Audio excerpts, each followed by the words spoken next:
Boa tarde a todos. Estamos aqui para mais uma edição do ATS em Pauta, que é a Avaliação de Tecnologias em Pauta, um evento de extensão aqui da Universidade de Brasília. É uma edição comemorativa, porque é a primeira vez que a gente oferta a disciplina de avaliação de tecnologias em saúde, que foi criada por mim na Faculdade de Ciências da Saúde aqui da UNB. Então é com muito orgulho, muita satisfação que a gente está fazendo esse evento, e especialmente tendo uma profissional incrível e também minha amiga para aqui falar para a gente, que é a Luciana Mensor.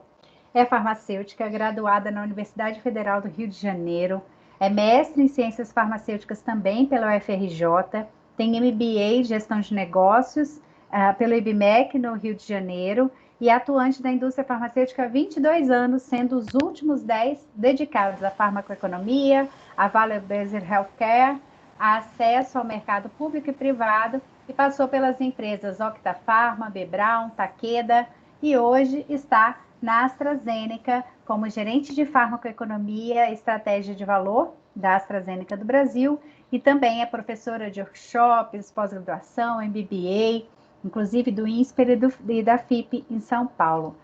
Lu, é um grande prazer ter você aqui. Muito obrigada por ter aceitado prontamente o convite.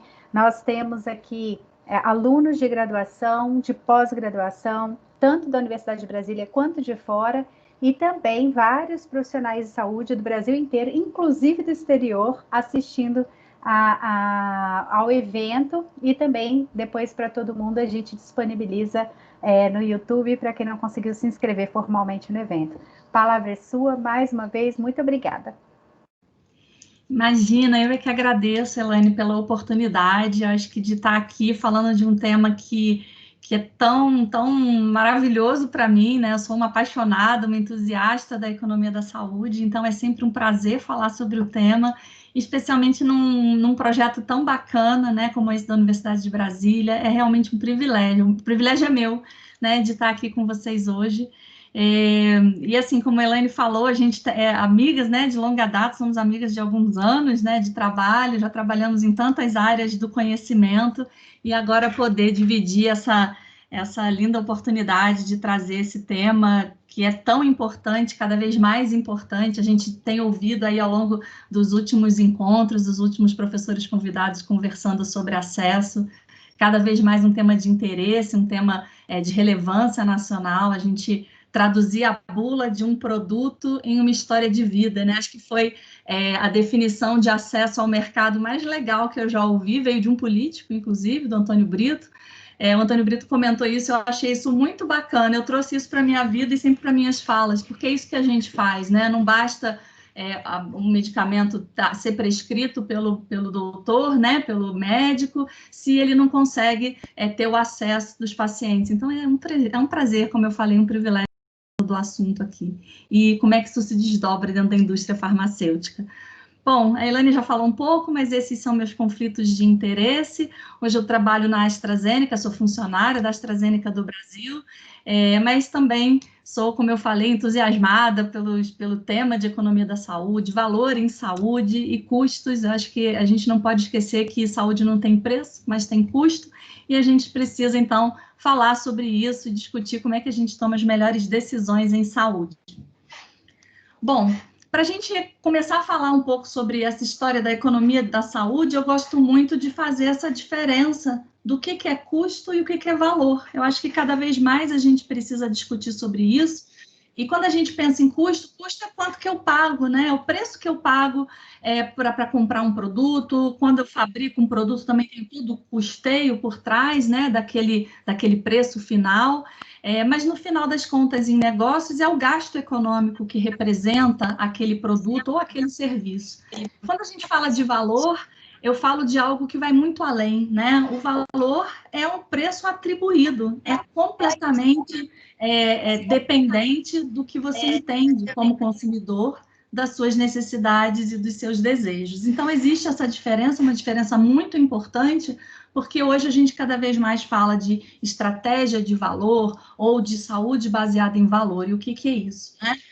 Quando a gente fala de preço, então, que a gente vê essa pontinha do iceberg, né, que eu retratei aqui nessa foto, mas tem várias vários outros elementos que vão compor esse valor no fim do dia que você apresenta para o consumidor final.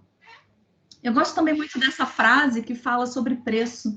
E na prática é um pouco isso que a gente faz na vida, a gente faz trocas o tempo inteiro na nossa vida, né? E o preço de qualquer coisa é quanto de vida a gente está trocando, né? Quanto de vida eu estou trocando para estar aqui falando com vocês hoje, ou vocês para me ouvir, né? Então, isso é o preço que a gente paga em tudo que a gente adquire, tudo que a gente vê como valor, a gente também está, de alguma forma, fazendo esse trade-off, essa troca.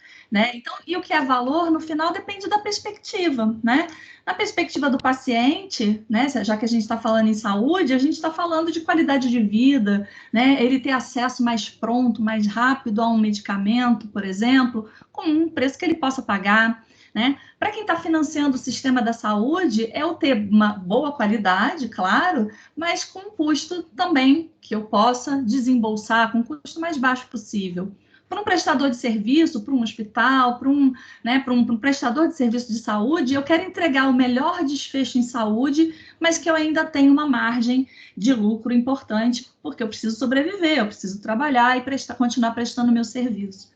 E para a indústria, claro, né, a gente sempre fala do uso correto, momento correto, eu preciso dos resultados sempre dentro do que eu espero, mas é óbvio, né? Eu também preciso vender a melhor quantidade ou a maior quantidade possível daquele meu produto. Então, o valor é extremamente dependente da perspectiva do que eu estou olhando dentro dessa minha análise. E quando eu penso em valor em saúde, a gente não tem como desconectar o valor em saúde de toda a jornada do paciente. Então, é muito importante, quando a gente fala de valor em saúde, que eu compreenda quais são as dores do paciente, onde que eu encaixo, né, a minha nova tecnologia dentro da vida daquela pessoa. Por isso que eu comecei a falar, né, de traduzir a bula, transformar a bula numa história de vida. Então, a gente precisa trazer esse valor para o paciente de forma que eu consiga medir isso dentro da jornada dele. Então, quando a gente fala de inovações em saúde, vocês já ouviram um pouco, né? Acho que o Edu falou semana passada um pouquinho também. As inovações em saúde, elas vêm cada vez mais pressionando os sistemas, não só em preço, né? A gente tem medicamentos cada vez mais caros, com mais tecnologia embutida, mas também por conta do envelhecimento da população. Então, quando a gente está falando lá atrás, no início do século XX, a gente tinha poucos medicamentos que realmente faziam a diferença, né? O preço era menor, o custo era mais baixo e tinha uma grande expectativa por inovação.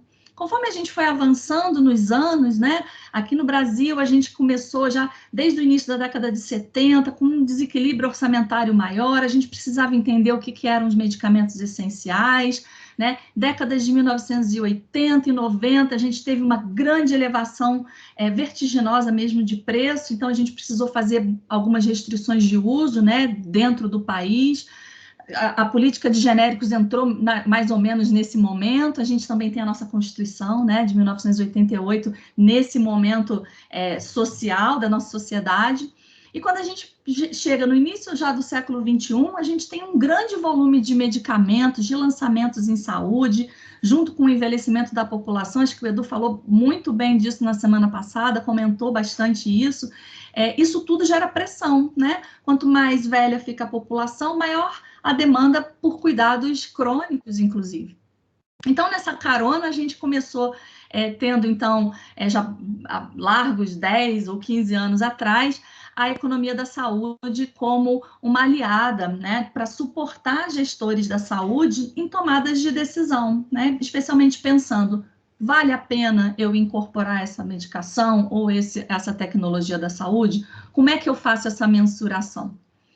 Então, antes de mais nada, vamos falar o que é tecnologia em saúde, né? A gente sempre lembra de drogas, de medicamentos, e claro que existe uma pressão muito grande das novas tecnologias medicamentosas, mas a gente não pode esquecer que a gente também tem produtos, né, como, por exemplo, os medical devices, né, os equipamentos, os aparelhos, materiais diversos. Um procedimento também é considerado uma tecnologia em saúde, né? Sistemas educacionais, sistemas de informação, sistemas de suporte em geral, protocolos assistenciais, tudo isso é tecnologia em saúde. E quando a gente vai avaliar essas tecnologias, a gente precisa passar por toda uma via crucis, né? A gente precisa entender se aquela tecnologia ela é segura para usar na população, ela é eficaz, ela vai realmente se prestar ao que ela foi desenvolvida para fazer, o que ela foi desenhada para fazer. Isso tudo a gente mede nos ensaios clínicos de fase 1 até o fase 3. A partir daí, a gente começa a medir um pouco diferente, a gente começa a medir a efetividade, a gente começa a querer entender a vida como ela é, né? O uso daquela medicação ou daquela tecnologia, como é que ela é na prática, na vida real. Então, os estudos observacionais, ensaios pragmáticos, eles começam a se prestar muito para a gente medir essa efetividade na vida real. E quando a gente vai olhar, então, a avaliação econômica em saúde, o que a gente quer? A gente quer o peso, né? A gente quer entender a eficiência daquela tecnologia, sempre comparativa com o que existe hoje na atualidade. Então, a gente começa a falar, a gente vai falar um pouquinho mais para frente também, definir um pouco a custo-efetividade, a custo-utilidade. Com isso, a gente vê a eficiência daquela tecnologia, mas eu também preciso saber se eu consigo pagar a execuibilidade orçamentária, né? Nome bonito, nome chique, mas basicamente eu tenho que saber se cabe no meu bolso, e isso a gente mede através de uma análise que é o impacto orçamentário, que eu também vou falar um pouquinho para vocês. Então, quando a gente avalia uma nova tecnologia, inicialmente eu tenho que identificar aonde tem um vazio assistencial, onde tem um espaço que eu preciso melhorar para atender melhor o meu paciente e que não está sendo suprido pela tecnologia atual, pelo status quo. Então, a partir daí, eu vou comparar, sempre comparativa, essa avaliação das novas tecnologias, né, o que a gente chama da farmacoeconomia ou da economia da saúde, ela vai ser sempre comparativa. Então, eu preciso comparar a nova tecnologia com o que hoje está no mercado, com o que hoje é entendido, né, como padrão de tratamento. E daí eu vou avaliar a sua eficácia, a sua segurança e a sua efetividade, bem como toda a parte econômica, né? Que é um terceiro ponto. Então, eu preciso entender se o custo incremental, o custo a mais que eu estou colocando na mesa para comprar aquela nova tecnologia, ele se justifica. Frente a quê? Frente a quanto de saúde eu estou colocando também como adicional, como incremental, que está sendo trazido por essa nova tecnologia. Isso posto, eu vou entender, né, o que a gente grosseiramente, o público leigo chama de custo-benefício. Eu vou entender esse custo-benefício por paciente. E a partir daí eu tenho que projetar para uma população grande, né? Então, a doutora Vânia também comentou aqui um pouco sobre todo o processo da Conitec, o Edu também falou um pouco sobre os processos da ANS. A gente precisa entender quanto que dentro de um orçamento, de um sistema de saúde, eu vou precisar desprender para poder comprar aquela nova tecnologia. Então, eu preciso projetar aquele benefício, projetar aquele custo dentro de uma população específica, que vai ser a população-alvo daquela nova tecnologia. Cada um desses bloquinhos que eu comentei com vocês é o que a gente tem hoje em um dossiê de ATS, né, de avaliação de tecnologias em saúde, né? A gente tem um bloco inicial onde a gente faz um arrazoado técnico, a gente fala um pouco do mercado, da necessidade não atendida, da doença. A partir daí a gente olha por revisão sistemática da literatura a eficiência, a eficácia, a segurança daquela tecnologia da saúde. Num terceiro ponto, a gente olha financeiramente, né, esse custo-benefício, ou a custo-efetividade, ou a custo-utilidade, a depender da tecnologia, tem algumas análises que você pode fazer. E como último bloco, o impacto orçamentário, que é quanto que vai sair do bolso do gestor, quanto que a gente vai colocar na mesa para atender toda aquela população do sistema de saúde. Legal, Luciano. Então, beleza. Então, como é que eu comparo essas diferentes alternativas, né? Você falou que era tudo comparativo. E é sim. A gente tem que colocar no mesmo saco todos os custos relacionados àquelas alternativas terapêuticas e os desfechos em saúde. Então, quando eu falo de custo, eu estou falando daqueles custos que saem direto do orçamento, né? O custo da medicação, exames, né, as consultas, e também tem outros custos, né? Não necessariamente custos médicos diretos, mas existem também os custos que não são médicos, mas que podem eventualmente ser levados em consideração. Existem custos indiretos, por exemplo, quando a gente analisa uma perda de produtividade, eu estou falando de custos indiretos. Então, a gente coloca dentro de um saco, né, todos esses custos, dentro de um outro saco, todos os desfechos em saúde, então, eventos clínicos, anos de vida em qualidade, né, eventos evitados, eu vou colocar dentro desse pacote tudo que eu ganho em saúde, e a gente faz uma medida, que é uma conta matemática, que basicamente é a custo-efetividade, né? Então, custos num numerador e efetividade dentro dessa conta matemática num denominador. O que eu produzo de resultado? Eu vou falar para o gestor assim, olha, para você ter 1 ano de vida com melhor qualidade, você vai ter que investir X mil reais. Ou, eventualmente, a gente torce, né, para que ele economize, mas nem sempre isso é uma realidade. Na prática, o que a gente quer com uma ATS é deslocar um pouco do nosso horizonte para o preço de aquisição e olhar custos de tratamento. E falar isso para o gestor, olha, você vai ter que investir R$1.000 por cada ano de vida em qualidade melhor, por exemplo, tá? E é mais ou menos o que a gente fala quando a gente chama o ICER, né? Que é essa razão de custo-efetividade incremental. Lembra, né? O nome ajuda. Custo-efetividade, numerador, denominador. Guardem isso porque a gente vai falar de Value-Based Healthcare. E aí eu vou torcer a cabecinha de vocês um pouco nesse numerador e denominador, mas é interessante para a gente pensar.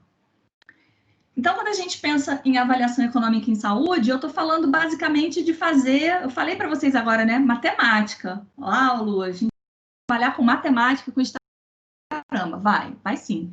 Basicamente, quando a gente trabalha com uma avaliação econômica, a gente está trabalhando com modelos de decisão em saúde que buscam simular a realidade. Então, o modelo é uma estrutura matemática, né? E o papel, pessoal, aceita tudo. Por isso que numa avaliação econômica, o ideal é que a gente sempre trabalhe com dados com muita validade, interna e externa. Ou seja, trabalhar sempre com os melhores dados possíveis e disponíveis, mas que, ao mesmo tempo, simulem a realidade local. Então, por exemplo, eu trabalho hoje dentro de uma empresa multinacional, né? Uma empresa com abordagem internacional de avaliação econômica. Não necessariamente um modelo que eu uso lá na Alemanha ou nos Estados Unidos vai ser exatamente igual a um modelo que eu uso aqui no Brasil. Muitas coisas eu preciso adaptar ou, eventualmente, até criar um modelo novo, se for o caso. Modelos de custo-efetividade, em geral, podem ser adaptados. O impacto orçamentário é um pouco mais difícil, mas, na prática, sempre que você pensa em avaliação econômica, vocês têm que pensar assim, a gente tem que dividir o problema em componentes menores, simplificar a realidade, lembrando sempre, modelos muito complexos e difíceis, não, às vezes, simples é o mostrar para o gestor de uma forma mais lúdica até o que aquela tecnologia vai impactar dentro da saúde da população. Mas é claro, né? Nem tanto ao mar, nem tanto à terra. A gente precisa sempre simplificar a realidade, sim, mas levando em consideração todos os elementos. E aí, dependendo da tecnologia, a gente vai ter que investir em modelos mais complexos ou menos complexos. Isso vai ficar, o aprofundamento vai ficar para um outro momento, mas só para vocês entenderem o que é o modelo. E por que a gente usa modelo, Lu? A gente já não tem um estudo clínico? Temos. Só que os estudos clínicos, eles falam um pouco sobre a efetividade, sobre a eficácia, mas dentro daquela população controlada do estudo clínico, a gente precisa extrapolar alguns dados, muitas vezes, além do tempo do estudo clínico, e simular cenários diferentes. A gente precisa também incorporar novos dados. E o modelo de custo-efetividade ou de custo-utilidade, ou qualquer modelo de avaliação econômica, ele incorpora, além dos dados clínicos, dados de custo, dados de epidemiologia, dados econômicos. Isso é muito importante para que a gente tome uma decisão baseada nesses dois elementos, custo e efetividade, eficácia. Além de tudo isso, o modelo, a gente pode trabalhar bastante as incertezas, porque tem uma coisa que se chama análise de sensibilidade. O que nada mais é do que algumas análises estatísticas para a gente entender o quanto que aquela incerteza, por exemplo, de custo, impacta no meu resultado.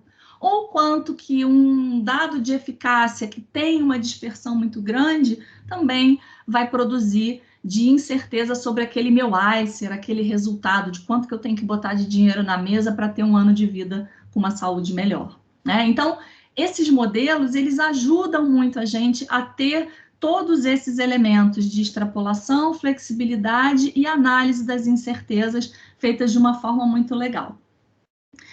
Então, quando a gente fala, bom, legal, né? A gente entendeu agora, até então, como é que eu comparo essas duas tecnologias, por exemplo, como é que eu tenho que trabalhar, eu tenho que fazer um modelo econômico, eu tenho que fazer um modelo matemático para tentar incorporar mais elementos, extrapolar alguns dados, legal, mas Lu, quais são os tipos de análises econômicas, então, que a gente tem hoje disponíveis para a gente trabalhar dentro da nossa carteira de farmacoeconomia?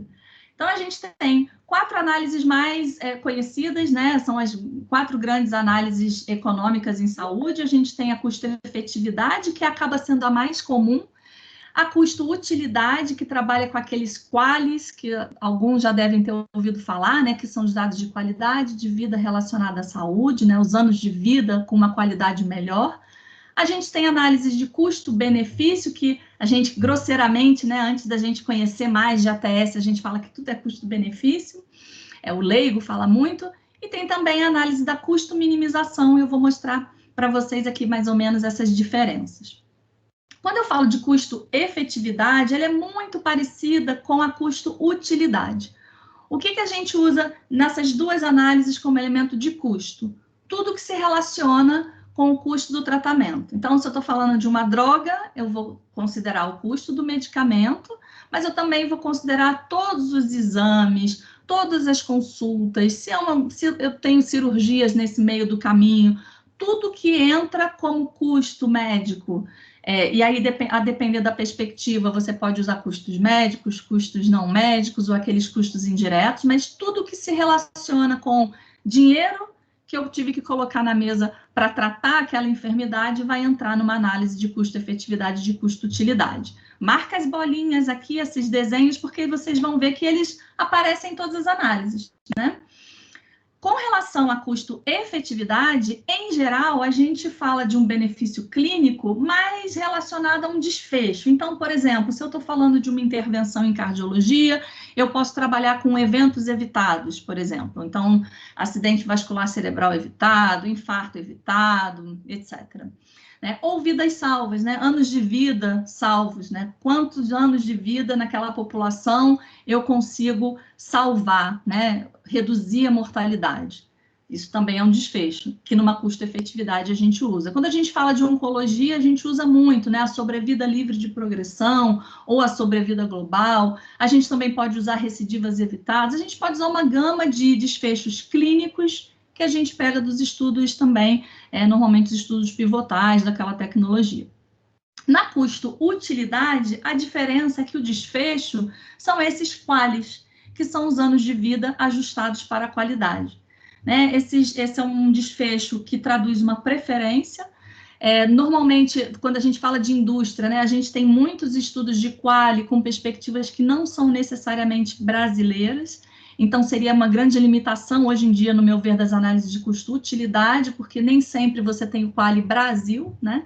A gente vai ouvir daqui a pouco, aí, algumas semanas, a Marisa Santos, a doutora Marisa é expert em QALY, e assim, é uma profissional que trabalha diretamente com esse tipo de mensuração, né? Mas, assim, a gente tem essa iniciativa do Grupo QALY Brasil, mas que não necessariamente, por exemplo, os estudos com os quais eu trabalho lá na AstraZeneca, eu consigo desdobrar os meus QALYs dos meus estudos lá da empresa para o QALY brasileiro. Então, seria uma limitação. Eu usar um QALY, que é uma medida de preferência internacional, de outras populações. E a preferência, né, pessoal? Então, vocês imaginam que esses questionários de qualidade de vida, por exemplo, no quesito mobilidade, sejam passados num país que tem uma preocupação muito grande e tem uma acessibilidade muito boa. Vocês imaginam quanto isso pode ser contrastante quando a gente olha a população brasileira, por exemplo, em alguns estados ou em algumas cidades. Então, por isso que eu falo, são medidas de preferência e que o ideal é que sejam medidas de preferência na população local, na nossa população. Mas a gente não desqualifica também. É claro que os dados internacionais são interessantes para a gente também entender como é que aquela tecnologia impacta na qualidade de vida das pessoas, né, dos seres humanos que vão utilizar aquela medicação ou aquela tecnologia. Então, a diferença da custo-efetividade para custo-utilidade, basicamente, é o tipo de desfecho que a gente usa na análise. Como é que a gente calcula? Foi o que eu falei para vocês. Custo-efetividade. Custo incremental em cima, efetividade incremental no denominador dessa equação. O custo incremental é o custo da alternativa que eu estou colocando, da intervenção, A menos o status quo, menos o padrão. A efetividade é o mesmo racional, uma menos a outra, e esse ICER, né, essa relação de custo-efetividade, ou essa razão de custo-efetividade incremental, ela vai ser esse custo por ano de vida salvo, dinheiro por evento evitado. Então, quanto que eu tenho que colocar de dinheiro para evitar um ano de progressão daquele paciente, por exemplo, se a gente está falando de oncologia, e por aí vai. Bom, e importante também reforçar que uma intervenção ela é custo-efetiva dependendo de várias coisas, tá? Dependendo de quem é o tratamento alternativo, lembra que eu falei que é sempre um em comparação ao outro. Então, a depender de quem é o meu comparador, eu tenho uma intervenção que pode ser custo-efetiva, se o comparador muda, ela pode não mais ser. Indicações terapêuticas também, então, se eu fiz uma análise de custo-efetividade para uma molécula em uma indicação específica, aquele resultado se atém àquela indicação, aquele grupo de pacientes, isso é muito importante também, então, se eu fiz uma análise, mesmo numa mesma indicação, mas para um subgrupo específico, aqueles resultados se atêm àquele subgrupo. E a perspectiva, né? É muito comum a gente ver, bom, beleza, Lu, eu achei um artigo aqui dessa tecnologia, nessa doença, e é custo efetivo na perspectiva da saúde suplementar. Vai ser custo efetivo no SUS? Não sei. A gente tem que rodar os custos para saber se aquele resultado que a gente viu em um sistema de saúde ou em um grupo de gestores de saúde, um grupo de gestão, né, de saúde, vai ser o mesmo, vai se reproduzir em outro sistema de saúde, tá bom? Bom, e aí a gente fala, lembrando aqui da análise do custo-benefício que eu falei, a gente popularmente fala, né, qual é o custo-benefício de eu comprar isso aqui? Basicamente, a gente faz nesse tipo de análise, pega aqueles mesmos custos, vocês veem, né, que as figuras, elas são as mesmas, então eu pego todo o custo do tratamento daquele paciente, sempre evitando olhar só preço de aquisição, então sempre procurando estender um pouco esse horizonte temporal para um horizonte mais de longo prazo, né, de médio a longo prazo. E quando a gente fala em efetividade, a gente já não fala mais de desfecho clínico, a gente coloca também um valor econômico dentro daquele benefício. Então, esse tipo de análise ele é muito interessante para comparar intervenções que têm desfechos diferentes, mas vão depender muito de quanto de valor eu estou agregando. É muito interessante para a gente analisar, por exemplo, se vale a pena eu vacinar uma população dentro de uma carteira específica ou outra. E aí eu coloco como dado de efetividade um valor monetário de um benefício. Então, por exemplo, olha, eu vacinei a população toda da minha empresa e eu mensurei essa efetividade como absenteísmo do trabalho diminuído, por exemplo. Isso é uma análise de custo-benefício e a gente vai ter um resultado que me permite dizer, olha, vale a pena eu vacinar a população aqui dessa minha carteira específica, por exemplo. Na custo-minimização, também é bem popular em avaliação econômica, a gente considera os mesmos custos e a gente considera, que eu falei antes, né? E a gente considera que a efetividade não é diferente entre as alternativas terapêuticas. Isso é muito interessante para drogas que têm a mesma eficácia clínica, mas tem custo diferente, né? Então, é uma forma da gente olhar sempre também nesse horizonte um pouco diferente de só olhar preço de aquisição, né, olhando o custo de tratamento, mas eu consigo agora olhar muito mais só o custo do tratamento, né? Então, como eu estou assumindo efeitos equivalentes, o que eu espero é, óbvio, uma redução de custo. Então, na prática, a gente vê isso no nosso dia a dia. Se eu tenho duas canetas que escrevem igual, uma custa 10 vezes mais do que a outra, dependendo do quanto que eu tenha de dinheiro na carteira, eu vou comprar mais barato, porque porque as duas escrevem igual e o que eu quero é escrever. Agora, se a gente está falando de valor, de status, de beleza, é outra seara, é outra esfera. Mas aqui a gente está falando de custo e efeito, que depende, então, do que eu estou esperando daquela análise. Entendendo que as duas servem para a mesma coisa, entregam o mesmo resultado, qual é a diferença de custo entre elas. Legal. A gente já falou, então, daquela terceira caixinha, né? Falei, necessidade não atendida, revisão sistemática, análise de custo-efetividade, né? Avaliação econômica em saúde. E agora, a gente tem que projetar isso para entender o impacto global no orçamento do pagador. Então, eu tenho que ir para aquela última caixinha de um dossiê, por exemplo, de incorporação, que é essa avaliação de impacto orçamentário. Eu tenho que entender, dentro de um custo incremental, um custo a mais que eu estou propondo para o sistema, vezes para quantas pessoas aquilo vai se aplicar, né?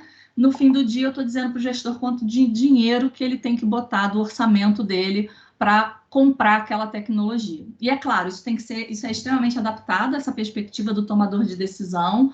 Por isso que eu comentei com vocês que não necessariamente modelos internacionais se aplicam na realidade local, é até mais infrequente que isso ocorra. A gente pode até se inspirar num funil epidemiológico, né, para tentar encontrar algumas ideias, mas é muito mais difícil de adaptar uma análise de impacto, por exemplo, do que uma análise de custo-efetividade.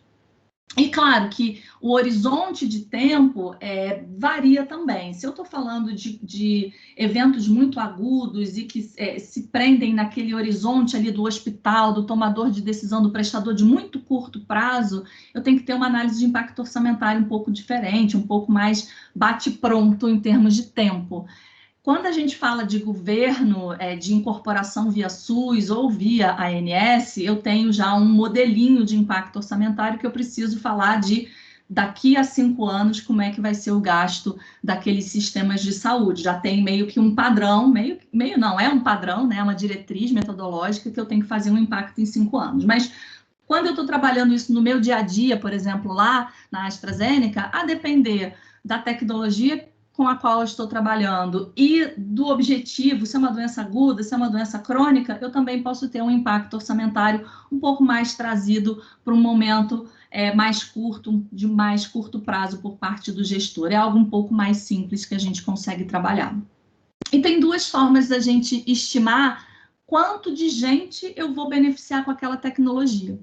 A forma mais comum é a gente trabalhar com abordagem epidemiológica, ou seja, eu faço um funil, eu pego na literatura, qual é a prevalência da doença, vamos pensar aqui, qual é a prevalência da diabetes, qual é a prevalência de doenças oncológicas, qual é a prevalência de osteoporose, enfim, eu vou fazendo um filtro projetando a população de interesse a partir de dados populacionais locais e de dados epidemiológicos, sempre que possível, locais. Nem sempre isso é possível, por isso que eu fiz a ressalva, né? Às vezes a gente tem que lançar mão de dados internacionais, mas na prática a gente chega em um tamanho de população, filtra a partir, né, da indicação terapêutica até chegar num volume de pacientes X naquele mercado de interesse. Essa é a abordagem epidemiológica. Mas também tem alguns clientes, alguns hospitais ou operadoras de plano de saúde, ou mesmo governo, que a gente consegue ver, por exemplo, pelo DataSUS, exatamente a população que seria beneficiada por aquela tecnologia. E isso a gente chama de demanda aferida. Eu sei quantas pessoas eu tenho que são atendidas naquela doença. Né? Então, eu posso ver pelos pedidos de reembolso, eu posso fazer pesquisa de mercado, ou ver no DataSUS, enfim. E dali eu chego numa demanda aferida no número anual de pacientes que são impactados por aquela indicação. E a partir daí, então, eu vou fazer o cálculo do impacto orçamentário. Legal. Bom, isso tudo a gente está falando por quê, Lu? A gente está falando de ATS porque virou uma moda falar de ATS? Não, a gente está falando de ATS porque é muito importante a gente falar de custo em saúde e a gente entender o impacto das decisões em saúde para dentro do orçamento, né? E para a sustentabilidade do setor. É claro que a gente quer, como cidadão, né? Eu também, que a gente tenha acesso a tudo, mas nem sempre a gente vai conseguir isso. Então, o que a gente trabalha com a ATS? A gente trabalha para entender como que essa introdução de novas tecnologias vai conseguir ser suportada ou ser gerida dentro do nosso sistema de saúde, seja ele público, seja privado, ou seja, dentro de uma perspectiva menorzinha, de um hospital, por exemplo. Isso a gente tem muito claro, né, que a gente precisa gerir melhor e cada vez mais os custos em saúde para aumentar a eficiência, porque todo mundo sabe aqui com o nosso salário que a gente recebe pelo nosso trabalho, né? Se a gente fizer uma gestão eficiente, a gente consegue utilizar melhor o nosso salário, gerindo esses nossos recursos disponíveis e ter mais serviços à nossa disposição. Então, isso tudo precisa ser conversado e a gente precisa gerar essa massa crítica para que cada vez mais a gente consiga tornar a introdução de novas tecnologias algo exequível, né, pelos sistemas de saúde. Inclusive, pensar em tirar aquelas coisas que já estão obsoletas, né? A desincorporação também é muito importante. Mas a gente entender como é que a gente lida com os custos e quanto que realmente custa aquela incorporação é muito importante para que a gente tome as corretas decisões. Na mídia, a gente escuta isso todos os dias, né? A gente escuta como os custos estão inchados, como o plano de saúde quer repassar um aumento de X% por ano. A gente critica, às vezes, poxa, tem esse produto que eu queria que tivesse à disposição lá no governo, né? Eu tenho um primo, um amigo, um tio que tem essa condição clínica e, de repente, não tem acesso. Por que esse exame eu não consigo marcar com tanta rapidez? Isso tudo, todo dia aparece na mídia. Eu trouxe essas duas notinhas aqui para exemplificar, né? A gente teve um caso há uns anos atrás, na UFRJ, que é a minha casa-mãe, né? De uma avaliação que foi feita da compra de um equipamento bem caro, né? Que é um PET scan para diagnóstico de câncer, e faltou uma análise, né? Faltou uma avaliação importante por parte do grupo que fez a compra, que era a avaliação de onde que ia instalar o equipamento. Então, se descobriu depois da compra que o andar onde o equipamento seria instalado não aguentaria o peso daquela instalação. Então, parece tolo, né? Mas olha, todo um processo de compra, todo um processo moroso de uma compra pública, faltou um pedacinho da avaliação, que era exatamente como é que eu ia fazer essa instalação, como é que eu ia fazer a manutenção daquele equipamento, enfim. Então, todos esses elementos, eles são muito importantes para entrarem no nosso custo, para entrarem numa avaliação de tecnologia, de forma que a gente tenha, como eu falei, uma gestão mais eficiente dos recursos. Quando a gente fala em custo em saúde, a gente tem tido uma evolução cada vez maior, né? Quando a gente fala em doenças oncológicas, por exemplo, cada vez mais os custos galopantes. E a gente sabe que não necessariamente a gente consegue acompanhar isso tudo, mas a gente tem conseguido, a gente tem aumentado o nosso gasto, né, com o medicamento, dentro das esferas federal, estadual, municipal. A gente sabe que a gente tem um caminho muito grande para percorrer, mas a gente tem um sistema de saúde incrível que é o SUS, né? E a gente sabe que a gente tem que falar sobre o SUS, entender o SUS, para a gente também contribuir para cada vez mais a gente ter trabalhos de qualidade, né? Dados realmente cada vez mais confiáveis. Mas a gente sabe que esse gasto vem aumentando, talvez não na expectativa da gente, né? Leigamente falando, mas a gente sabe que tem tido esse esforço, né, governamental para que a gente tenha cada vez mais incorporações em tecnologia.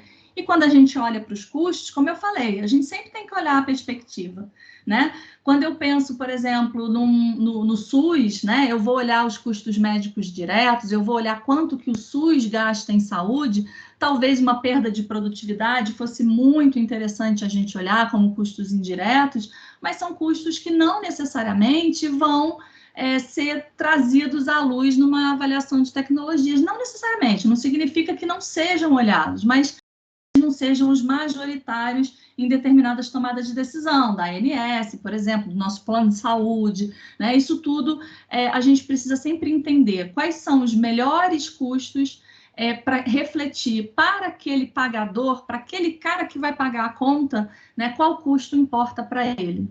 Até para a gente entender um pouco do valor, né? Que a gente falou lá no início da aula. O que é o valor para aquela perspectiva. entendendo que o orçamento, ele é sempre finito, é aquela coisa do cobertor curto que a gente brinca, né? A gente sempre tem necessidades cada vez maiores, mas se o orçamento é finito, a gente tem que fazer escolhas. Então, a gente tem que escolher se cobre a cabeça, se cobre o pé ou se cobre o corpo. Então, diariamente, a gente faz isso na nossa vida e não é diferente para a gestão em saúde. E quando a gente olha, então, esses pontos de entrada das novas tecnologias, a gente vê, pode entrar via governo federal, né? A doutora Vânia explicou bastante sobre como é que funciona via Conitec, a saúde suplementar cada vez mais também melhorando a sua avaliação, né? Esse rol que está sendo discutido agora também teve um incremento importante de tecnicalidades, falando assim, né? Onde a ATS está tomando um papel central, isso é muito legal, mostra um amadurecimento dos nossos sistemas de saúde para uma decisão cada vez mais embasada. Mas a gente também tem outras esferas, né? Tem as novas tecnologias que entram direto pelos hospitais ou por demanda judicial. Algumas secretarias de estados e municípios também fazem entrada de novas tecnologias. Então, todos esses elementos, dentro da indústria farmacêutica, por exemplo, né, trouxe aqui o tema para a gente falar quais são perspectivas e desafios da indústria, né? Daqui vocês já veem com quantos interlocutores eu tenho que conversar, eu tenho que falar, a depender de como é que a gente escolha que vai ser o caminho do acesso daquela tecnologia. Então, quando a gente olha quais são essas perspectivas, Lu, da economia da saúde, do acesso a medicamentos, e aí vou falar um pouco complementando, né, o que o Edu trouxe na semana passada. Acho que a gente tem marcos regulatórios muito legais e muito importantes, desde 88, com a nossa Constituição Federal, que tem esse princípio, né, da universalidade, da equidade. Eu acho que isso é algo que poucos países no mundo têm um sistema tão perfeitamente desenhado como é o nosso, né? O nosso sistema de saúde. E a gente vem trazendo alguns marcos importantes, né? Em 1998, a gente teve o estabelecimento de regras para planos privados de assistência, que em tese seriam suplementares ao que a gente tem no SUS. A gente teve a criação da ANS já nos anos 2000, e agora em 2011, olha como é tudo muito novinho, né? Em 2011, a Conitec encampou esse processo de incorporação de tecnologias através de uma metodologia muito mais transparente, cada vez mais transparente. Então, é um ato contínuo de evolução, mas a gente é muito jovem ainda. Então, o que a gente precisa é de vocês que estão aí escutando, né? De vocês gerando massa crítica, cada vez mais pessoas interessadas em acesso à saúde, em melhorar o acesso à saúde, em trazer mais elementos para a tomada de decisão, uma tomada de decisão cada vez mais sênior, né? Cada vez mais com melhor embasamento. Mas a gente é bem jovem, a gente está aprendendo a trabalhar com ATS. E cada perspectiva, né, ela traz um fator, uma pressão diferente para novas incorporações. Então, vocês imaginam, né, o gestor da saúde, ele tem que trabalhar com a pressão trazida pelos pacientes, né, pelas demandas dos pacientes, das associações, demandas judiciais, decisões políticas, isso tudo tá vindo para a cabeça do gestor da saúde. Ele tem aquela pressão financeira que eu comentei, né? Eu tenho cobertor curto, o cobertor ali é daquele tamanho, os custos cada vez mais aumentando, recurso bastante limitado. Eu tenho que trabalhar cada vez mais com inovação, lembrar que o trabalho sempre ser muito ético, a gente precisa cada vez mais tornar o trabalho transparente.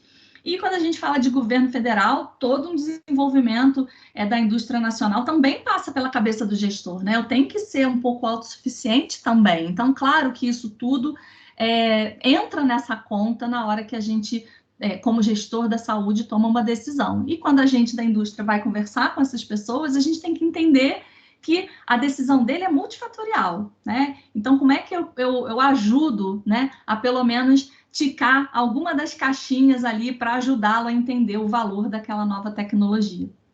Eu não vou aprofundar, acho que o Edu comentou bastante sobre essa inversão da pirâmide etária. A gente daqui a uns anos vai ser um país com bastante idosos, né, ao contrário de alguns anos atrás, e a gente precisa estar preparado cada vez mais falando sobre custos, como a gente equaliza os custos, como a gente entende a saúde baseada em valor, como é que a gente entende os modelos de remuneração, porque, é claro, né, a sustentabilidade do setor não passa só por a gente olhar a ATS, a gente tem que olhar uma série de outros elementos que tem que entrar nessa conta. Então, a gente precisa de uma melhor gestão dos gastos, otimizar dados de pacientes, né, a gente precisa de informação, a gente precisa publicar mais, né, como país, a gente precisa cada vez mais ter dados, né, dados informatizados, foco em prevenção, nem sempre isso é custo efetivo, mas a prevenção é sempre melhor para o paciente e para a nossa população.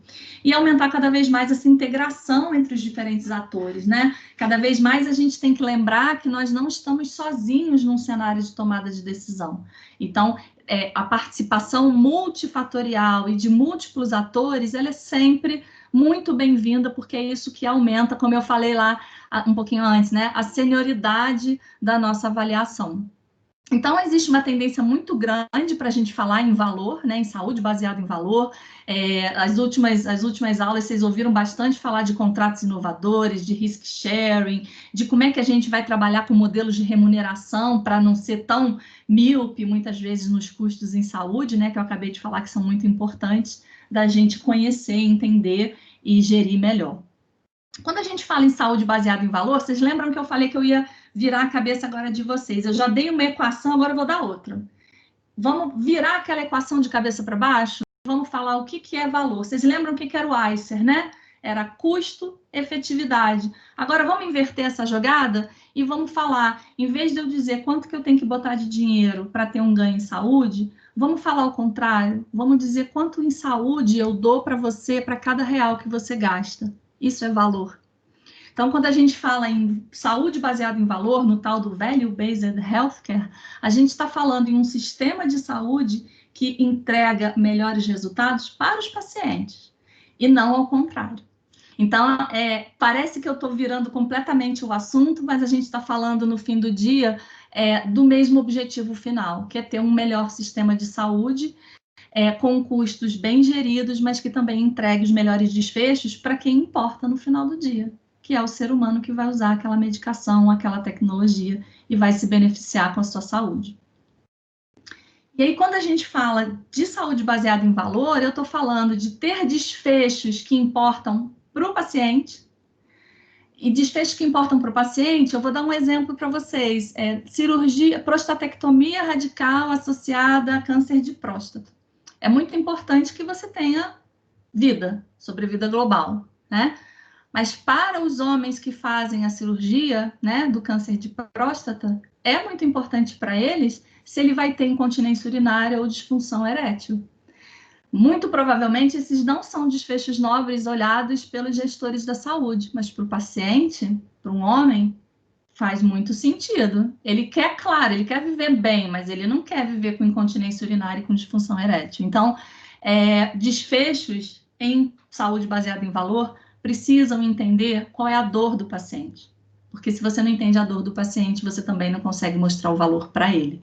Então, os desfechos são para o paciente. Aqui a gente vira um pouquinho o nosso olhar para o olhar do paciente.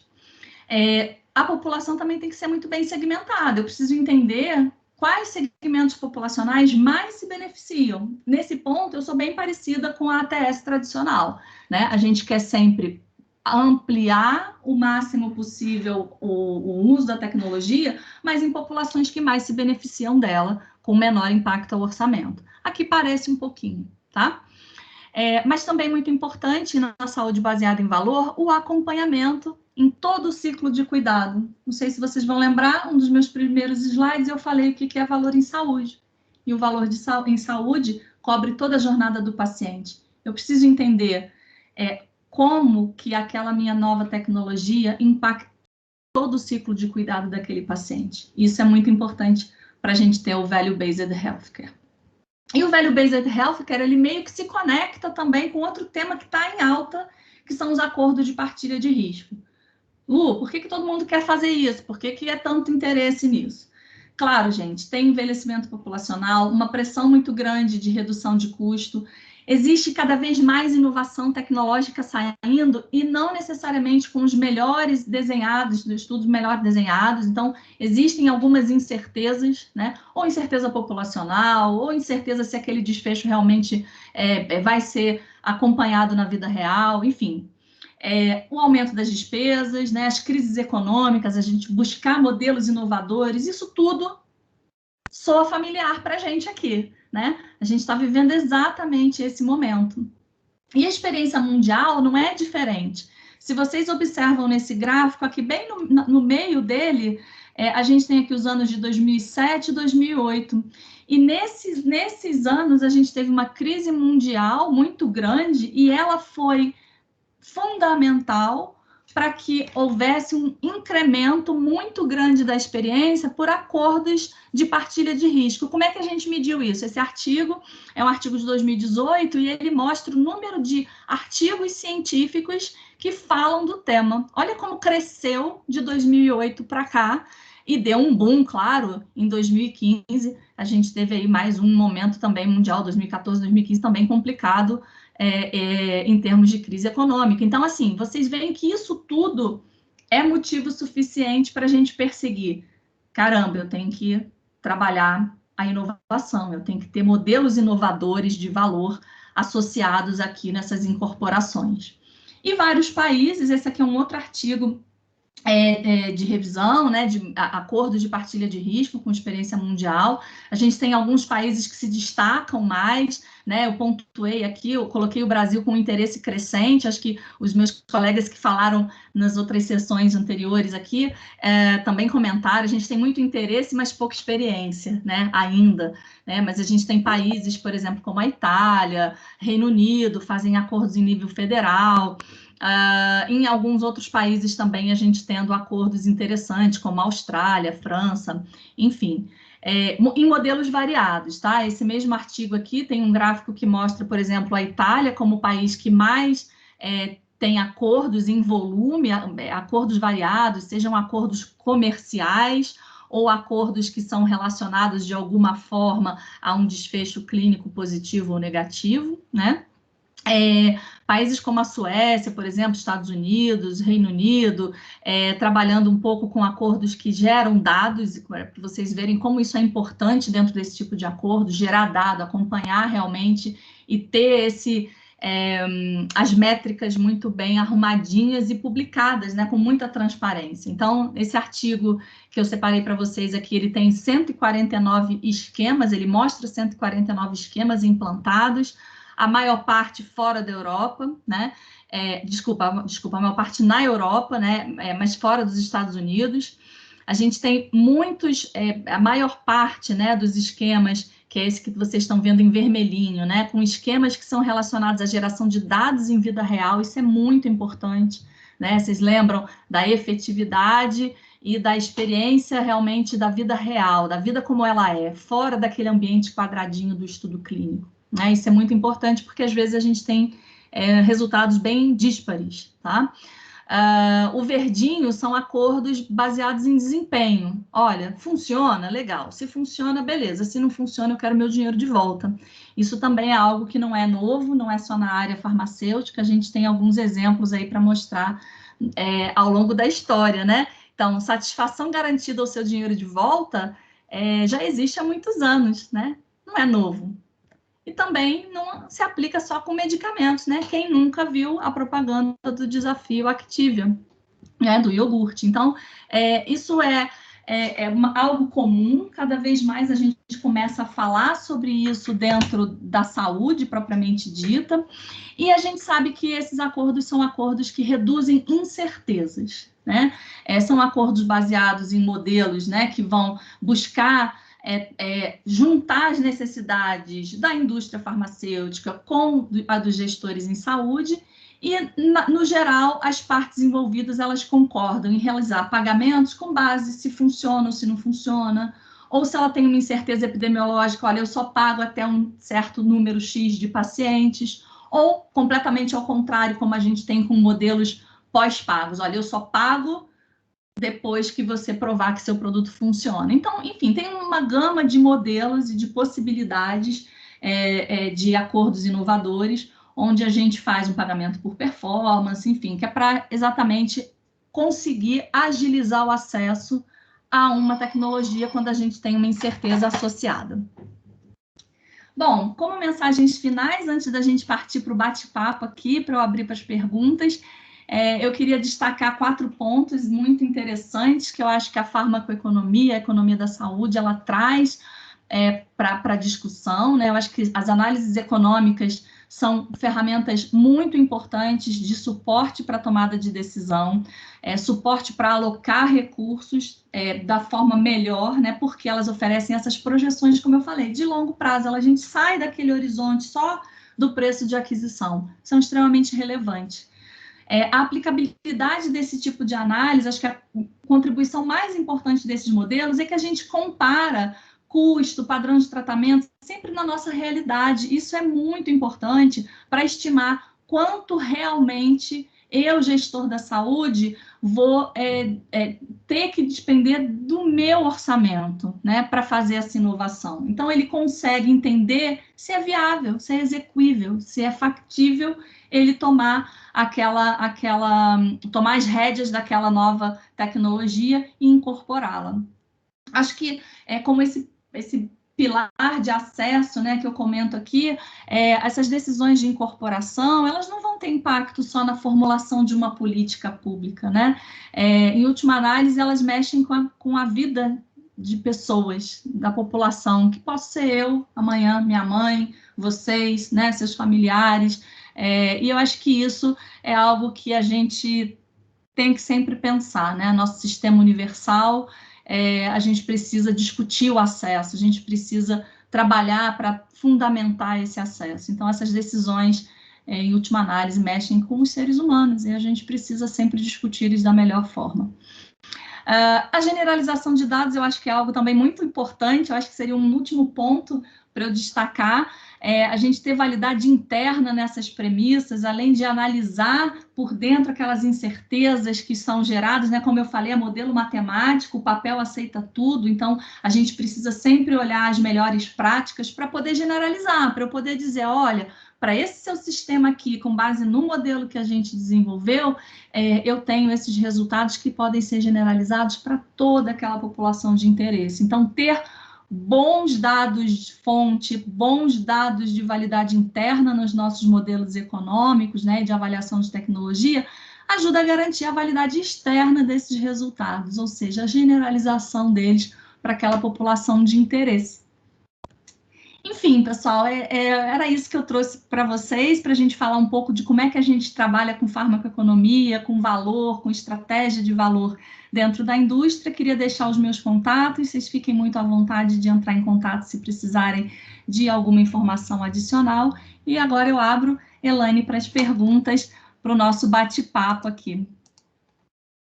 Lu, eu vou fazer minhas as palavras do professor Natan, que está aqui com a gente. Aliás, em todas as aulas, o professor Natan nos honra com a presença dele aqui. Fantástica aula. Ele me mandou aqui no Zap, fantástica, e o professor Natan está aqui, professor da Universidade de Brasília, muito obrigada pela sua presença. Sensacional, Lu, acho que você foi muito didática, né, trazendo também a visão, né, de como fazer farmacoeconomia e por quê, né, e como que a gente tem que estar alinhada com o que está acontecendo no mundo, né. Eu acho que esse é o grande barato e por isso que nós pensamos de fazer essa aula inaugural, essa aula não, né, a disciplina inaugural toda com eventos com pessoas de fora, porque é legal, principalmente os alunos que vão para o mercado, né, saberem o que está passando lá fora, né? Então, fazer essa junção com o que está ali, a ATS, ela logicamente tem que pensar com o que o mundo está vivendo, né? Porque vai impactar. E aquele gráfico que você trouxe, assim, olha, não é nada novo, não. Quando o bicho pega, quando há uma crise, está todo mundo ali tentando apertar o cerco, né? E é por aí, e cada vez mais vai ser isso, né? Quando a gente fala de valor, fala de qualidade, a gente está falando de reduzir desperdícios, né? As pessoas mais conscientes, sociedades mais conscientes vão pagar por aquilo que de fato tem algum efeito, ou causa menos eventos adversos, ou enfim, né? Traz benefícios, né? Para a população. Então, muito obrigada mais uma vez. A gente já tem perguntas, eu queria já abrir aqui para o pessoal que está com a gente, quiser levantar as mãos. Opa, eu que levantei a minha aqui, em vez de olhar todo mundo que está aqui. O Luan, que é nosso aluno da disciplina de ATS, aluno de graduação, ele fez uma pergunta aqui no chat, quando você estava falando sobre custo minimização, né? E aí ele perguntou assim, então quer dizer que o valor, né, humano, né, eu entendo como o custo da vida e tal, não é levado em consideração no custo minimização? Fala um pouquinho para a gente, Lu. Eu acho que nesse tipo de análise, de fato, ela é uma análise um pouco mais simplista, mas é claro que a gente pode incluir elementos ali dentro do custeio que tenham um impacto direto na vida dos pacientes. O que a gente quer dizer é assim, ó, vamos supor. Deixa eu pensar num exemplo aqui bem lúdico para não ser. Não cair no não compliance aqui. Mas, por exemplo, eu estou com dor de cabeça, eu posso tomar uma aspirina ou eu posso tomar uma dipirona. No final do dia, muito provavelmente ela vai ter um efeito muito próximo. Nunca fiz avaliação de aspirina versus dipirona, me perdoem aos fabricantes, mas no fim do dia, a efetividade, ela provavelmente é muito semelhante. Então, a gente vai ver, bom, quanto que eu tenho na carteira para trabalhar com isso ali? Eu tenho, de repente, eu vou comprar uma mais baratinha e vai resolver o meu problema. Então, a custo-minimização, ela é um pouco isso. Claro que em análises um pouco mais rebuscadas de custo-minimização, a gente pode tentar trazer um pouco do que impacta no capital humano ali. Mas não é o tipo de análise ideal para duas tecnologias que entregam a mesma coisa, que são iguais. Quando a gente vê uma diferença muito significativa para a qualidade de vida dos pacientes, a gente tem que mudar a análise, a gente tem que ver entre aquelas duas tecnologias, se há uma diferença, a análise de custo-minimização não é uma boa análise para a gente trabalhar. Aí a gente tem que olhar ou a custo-efetividade ou a custo-utilidade, que provavelmente vão se adequar melhor nessas condições em que a gente tem um impacto muito grande de qualidade de vida. Elaine, se você quiser complementar, se eu não tiver abordado exatamente aí o que você pensou. Não, eu acho que Luan está contemplado com a resposta, ele pode escrever aqui no chat. Então tá, ele colocou. Depois você escreve aí, Luan. Sim, escreveu sim, muito obrigada. O Leonardo quer fazer uma pergunta, Léo, fica à vontade. Oi, boa tarde. Primeiro eu gostaria de agradecer a professora Luciana pela excelente apresentação, muito didática, assim. Aliás, todos os palestrantes, assim, a forma como apresenta os slides, assim, muito bom. E eu queria fazer dois comentários e ouvir a sua opinião também sobre dois aspectos que você colocou. Um deles é sobre a desincorporação e os produtos que ficariam obsoletos, né? Quando a Anvisa foi criada, né, quando ainda bem ali na época da década de 90, a gente teve muito impacto na indústria tradicional brasileira, que é de fitoterápicos e de produtos cosméticos, produtos da medicina popular brasileira, né? Uhum. E os critérios que foram usados para regular esses produtos no início, porque quando a Anvisa foi criada, não tinha servidor próprio, né? Ela contratava gente pela Unesco, Cooperação de Organismo Internacional, e as primeiras normas que foram feitas da área de produtos tradicionais fitoterápicos foram trazidas da Alemanha para a realidade daqui, que era outra, né? Então, tinha toda uma exigência analítica de validação que a nossa indústria não tinha. Então, por exemplo, vou falar do Rio Grande do Sul, que é o estado de onde eu sou. A gente tinha medicamentos compostos de vários extratos vegetais, né? E eles tiveram que fechar várias linhas de produção. E, por exemplo, um dos medicamentos que era tinha mais venda, que era Olina, né? O nome Olina, que é um medicamento que tem ação no fígado, por exemplo, é muito usado para problemas digestivos, né? Eles pagaram para a Universidade Federal do Rio Grande do Sul validar e desenvolver todo o método de marcadores químicos, né? E fecharam as outras linhas de produção, né? A gente tem outro exemplo também, que é o licor de cacau Xavier, que era uma combinação de piperazina com extratos vegetais, e que na época a Anvisa não permitia combinar sintético com extrato vegetal, e acabou que a indústria transformou o nome para o mebendazol, né? Então, eu só, assim, falar que essa desincorporação tem que ser muito bem pensada para qual classe de medicamento, né? A gente tem muitos medicamentos antigos, por exemplo, o Polaramine, que todo o perfil de efeitos adversos é conhecido. Aí vem medicamentos novos que não dão sono, por exemplo, mas a gente ainda não sabe pela farmacovigilância quais são os efeitos adversos, né? E muitas vezes eles tiram o novo na incorporação, né? Então, é muito isso que eu queria falar. E em outro ponto, que não tem a ver com isso, é da compra pública, né? Você mostrou o exemplo da UFRJ, e que na UNB a gente tem muito esse problema. Eu trabalhei no Ministério da Saúde justamente relacionado a isso no Departamento de Economia da Saúde por 3 anos. E, assim, o que eu percebo? A gente tem a Lei 8666, que é a Lei de Licitações, que é muito pouco abordada nas graduações da área de saúde. E quando a gente vai trabalhar com isso. E, atualmente, todo mês sai uma instrução normativa nova do Ministério da Economia, mudando os procedimentos de compra pública, né? Principalmente, assim, que tem um grande impacto para a gente que trabalha ou em laboratório ou em serviços de saúde, né? Então, atualmente, por exemplo, a gente tem que constituir para cada lista de materiais que a gente vai comprar uma equipe de planejamento da contratação. Aí os nossos servidores que vão se dedicar a isso vão acumular o trabalho que eles já fazem com esse trabalho de compras, de pesquisa de preços. Atualmente mudaram de novo como que se faz uma pesquisa de preços, né? Está cada vez mais rigoroso, tem toda uma máquina que está centralizando na administração federal por meio dos sistemas como o Comprasnet e o CIASG, né? Então, é uma dificuldade, assim, que eu falo desde que eu trabalhei no Ministério da Saúde até hoje aqui, que não existe uma política de Estado para compra pública. É uma coisa que muda a todo o governo, né? E que impacta no dimensionamento de pessoal e no acúmulo de função.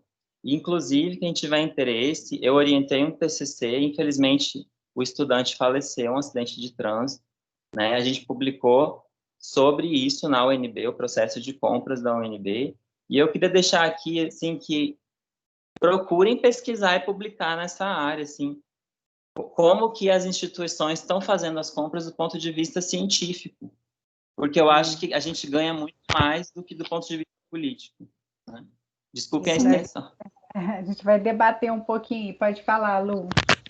Sem dúvida, Leonardo, obrigada pelos 2 comentários, acho que são comentários muito, muito importantes, acho que nesse campo, vou começar primeiro pelo primeiro tema, né, da desincorporação. Acho que é um tema importante que você trouxe. A minha tese de mestrado foi com fitoterapia, então eu sou uma apaixonada na área. Acho que tem muita coisa legal, sim, que a gente tem que ter muito cuidado com o desinvestimento, né? Sem dúvida alguma.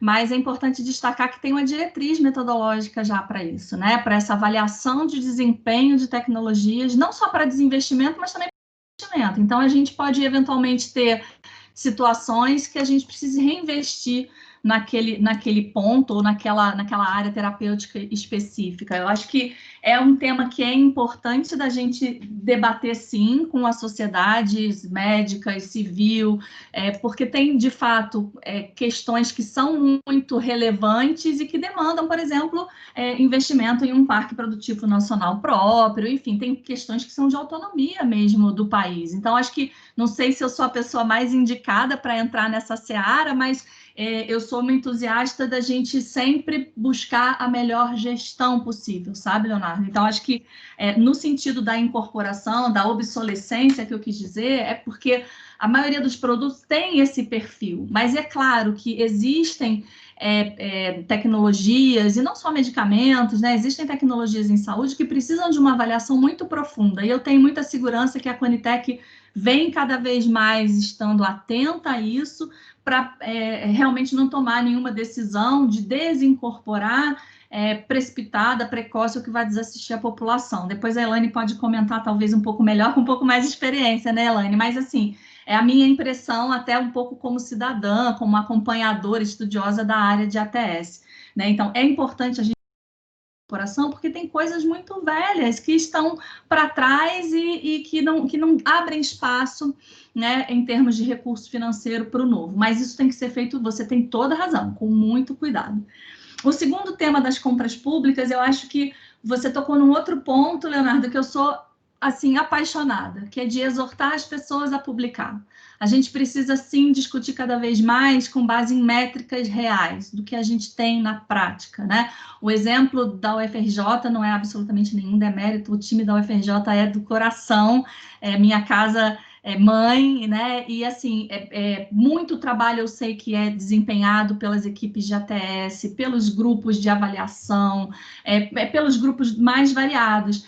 Mas muitas vezes a gente precisa começar a discutir um pouco mais sobre robustez de processo de avaliação, para que elementos, às vezes, simples, né, que poderiam realmente ser levados em conta, ter sido levados em conta, não deixem de passar naquele checklist, sabe? Então, eu gosto de trazer esse exemplo só para a gente lembrar, a gente às vezes fala muito de tecnologia em saúde pensando em remédio, mas esquece que tem os medical devices, né? Tem os equipamentos, hoje a gente está falando de cirurgia robótica, e olha que tristeza, né? Você conseguiu o esforço que essa equipe deve ter tido para conseguir 2 milhões ali para comprar um PET scan, e que tristeza de ter que reavaliar todo um processo de como é que eu vou fazer agora, né? Porque eu não tenho como colocar o equipamento naquele lugar que eu tinha alocado para ele, porque não vai aguentar o peso, vai cair ali, né? Então, foi muito nesse sentido. A avaliação, as equipes multidisciplinares, acho que você tem toda a razão, a gente tem cada vez mais que fazer e contar que fez, né? Para a gente poder também fazer um benchmarking positivo e negativo, porque, olha, eu já fiz um monte de coisa errada. Se eu não lembrar do que eu fiz errado e não contar para a Elaine, contar para vocês, gente, dei a maior bola fora aqui, a gente errou, mas isso me prepara para não errar mais. A gente erra uma vez só, errar um monte de vezes não dá. Então, acho que nesse ponto que você colocou sobre publicação, eu não tenho como concordar mais. A gente tem que publicar, sim, coisas boas e coisas ruins. As coisas boas para que a gente se espelhe, e as coisas ruins para que a gente nunca mais cometa o erro. Elaine, se você quiser comentar. Eu acho que a gente tem etapas, né? E a ATS é uma das etapas de todo esse processo que você colocou, né, Léo? Você trouxe desde o registro, né? E a Conitec, ou a Comissão de Incorporação de Tecnologias no SUS, por lei, ela só pode fazer avaliação daquilo que está registrado. Então, tem que estar... ou então ela pode fazer uma solicitação à Anvisa para uso off-label, e a Anvisa tem que aprovar. Então, vem esse prévio, né, de que você falou assim, mudou a forma de registro, mudaram as exigências, e é importante que a gente tenha essa análise, né? Mas, de qualquer forma, desde que a Conitec foi criada, né, a Renambi foi bastante atualizada com fitoterápicos, por exemplo, né? Então, isso faz parte desse processo também. Em relação à desincorporação, a gente vê muito mais incorporação do que desincorporação, inclusive eu acho até porque há uma dificuldade, e isso é porque eu acompanho bem de perto, e agora também o próprio NATS-NB está fazendo parte, né, de uma estratégia da Conitec para avaliar o desempenho, que é realmente colocar na praça, né, a diretriz de monitoramento do desempenho das tecnologias incorporadas, né? E isso se faz necessário, sim, lógico, com toda cautela, com muito critério, mas a gente há de concordar também que havia uma coisa muito esdrúxula, vou dizer assim, que era a gente ter medicamentos no Brasil que não tinha comprovação, né, enfim, os similares que não precisavam passar por alguns testes super importantes e que hoje todo mundo tem que passar, né? Então, eram coisas que até a própria Anvisa publicou num livro de bioética em vigilância sanitária um capítulo dedicado a isso, né? Que toda a organização do arcabouço regulatório da Anvisa era para trazer, proteger e promover a saúde da população. E aí vem uma discussão que está rolando hoje mesmo, eu vi nos LinkedIns da vida, que é agora com as vacinas, enfim, com tudo que está acontecendo, a gente pensar num mundo muito mais de promoção da saúde do que só uma proteção, da gente ficar evitando, mas também ajudar a inovação a chegar, ajudar a inovação, né, vir com toda a responsabilidade do cuidado com a segurança, né, das pessoas que vão utilizar. E aí, quando a gente fala de compra, né, eu concordo com o que você disse, com o que a Luciana disse a respeito de publicar mais sobre o assunto, só que a gente tem sim, embora tenha as mudanças de práticas e tudo mais dentro de cada governo, existe uma lei federal, que inclusive, para mim, precisa ser muito revista, né, porque a gente compra cadeira e compra medicamento com a mesma legislação, né, então... para mim, isso já vem sendo discutido desde, eu já sou, né, da saúde pública há alguns anos, que estava sendo discutido uma lei específica para a saúde, porque como que a gente vai falar de efetividade de cadeia, efetividade de medicamento, como que vai fazer um modelo de compartilhamento de risco, por exemplo, para adquirir. A gente precisa rever a 8666 para chegar a um modelo de compartilhamento adequado, né? Então, eu acho que eu concordo que as coisas elas precisam acontecer com toda a responsabilidade, né? A gente tem uma população SUS que é para todo mundo, você tendo ou não um sistema privado. E principalmente, né, eu falo isso sempre, quando a gente vai aumentando a complexidade do tratamento, a gente vai para o SUS, né? Eu preciso de um transplante, eu vou para o SUS, né? Eu preciso de um medicamento caríssimo na oncologia, normalmente, né? Assim, a classe média que tem ali um plano de saúde acaba migrando de alguma forma. Então, é importante a gente ter isso em mente, né? Que temos sim que fazer essa análise adequada para aquisição. E aí a gente aproveita que tem um monte de gente aí para publicar, né, suas experiências e tudo mais. Thales, você quer fazer pergunta? Boa tarde, doutora Elaine, boa tarde, Luciana. Meu privilégio de participar, mesmo que parcialmente, porque eu estava em outras atividades aqui paralelas, mas eu não podia deixar de participar, tendo a presença da Luciana aí, com quem eu convivo, né, relativamente na nossa empresa. É um privilégio ver mais uma vez a brilhante apresentação dela. Eu queria aproveitar para fazer uma pergunta, até pela experiência que a Luciana tem, não só na área interna da matriz e também na área acadêmica, mas ela também já foi do campo, né, contactando as pessoas que decidem. Então, diante desse ecossistema assim, que é tão abrangente, foi falado aí sobre as avaliação em tecnologia e saúde, não é só medicamentos, né, tem outras tantas tecnologias para serem avaliadas, mas dizem aí nas outras apresentações que o custo de medicamentos varia de 6% a 10%, 12%. E como chamar a atenção, então, através da farmacoeconomia, para essa importância da incorporação, né, inclusive destacando custos evitados que elas podem trazer e que nem sempre são tangíveis, né? E quando não tem aquilo que não é medido, fica difícil de ser avaliado. Então, diante desse desafio, eu queria assim propor assim, qual que seria a proposta, né? Eu queria entender qual que é a proposta de quem tem tanto conhecimento como vocês. Nossa, Thales só faz pergunta difícil, né, gente? Esse menino faz pergunta boa. Thales, obrigada. Obrigada pelos elogios. A gente está bastante acostumado um com o outro aí, a gente brinca bastante, né? Que a gente já teve aí quantas vezes no campo juntos. Acho que isso que você comentou, de trazer à tona custos que nem sempre são vistos, eu acho que é sempre uma missão árdua que a gente trabalha, a Elaine sabe bem, você também, né, Thales, está aí com a gente. Às vezes a gente, para produzir um material que vai para o interlocutor, né, que vai para a Conitec, ou que vai para um hospital, para uma secretaria, às vezes a gente passa um ano em cima daquele material, né, entendendo, como eu falei, né, entendendo as dores de quem está tomando decisão. Porque muitas vezes eu quero ir lá com a Vânia, né, doutora Vânia, olha, eu preciso tanto conversar sobre essa incorporação, né, e olha, porque o paciente, porque ele perde em produtividade, mas não sei, será que a doutora Vânia, por mais boa vontade que eu sei que ela tem, né, será que ela consegue passar por cima de todos os, né, os arcabouços jurídicos e de como é que ela tem que tomar a decisão para encampar talvez um custo que não necessariamente é da responsabilidade do SUS, né?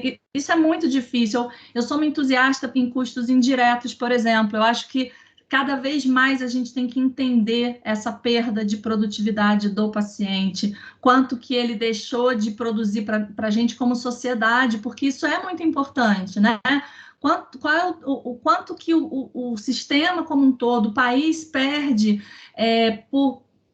pelo câncer de mama, pelo câncer de próstata, por doenças crônicas, né, por doenças cardiovasculares ou por uma diabetes descontrolada, né? Eu já trabalhei uns anos atrás com pé diabético e ficava impressionada com o número de amputação. O volume de amputação, gente, que a gente tem é gigantesco nesse país. Isso tinha que entrar de alguma forma como uma mensagem muito poderosa para o tomador de decisão.